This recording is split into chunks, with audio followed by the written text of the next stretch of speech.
এখানেই বসে রয়েছো দেখতে পাচ্ছি। তাহলে আজ নিশ্চয় হুড়ে মটর। না না, মহেশ্বরী, বলছি কি, কাল ভিক্ষে করে আসার পর থেকে শরীরটা একদম দিচ্ছে না গো। ও, তাই নাকি? হ্যাঁ, এই মুখটা ছাড়ার মতো কিছু একটা করে দাও, মানে সামান্য কিছু আর কি। হ্যাঁ, বুঝেছি। তা কি কি করতে হবে শুনি? করবে? সত্যি করবে? আরে বেশি কিছু নয়, ওই নিম পাতা, শিম আর বেগুন দিয়ে একটু তেতো, তারপর কুমড়ো, বেগুন, নোটে শাক, কাঁঠাল বিচি আর ফুল বড়ি দিয়ে একটু শুক্তো, আদার রস দিতে ভুলো না যেন আবার। তারপর সর্ষে শাক, বেতোয়া শাক ভাজা। তারপর? তারপর তারপর তারপর ওই ঘন মসুর ডাল, তোমার পছন্দের সই কয়েকটি ব্যঞ্জন, আর শেষ পাতে কিন্তু ক্ষীর। ওটি না হলে চলবে না। ব্যাস, এইটুকুই? এটুকু হলেই আজকের মতো বেশ চলে যাবে।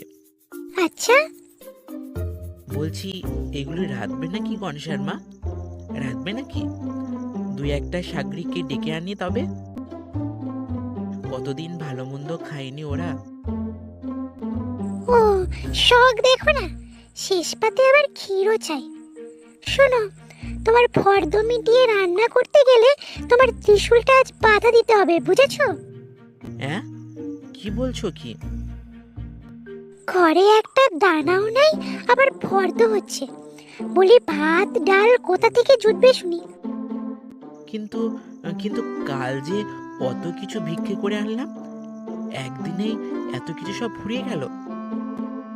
তার লোক তো বড় কম নয়, তার উপর আবার পড়শিদের দেনা।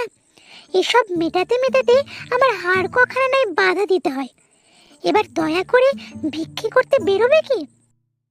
হ্যাঁ, কপাল মোচনের কপালটাই মন্দ।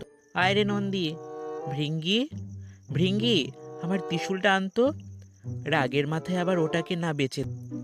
আসি গো ঠাকুরন, দুগ্গা দুগ্গা, দুগ্গা দুগ্গা।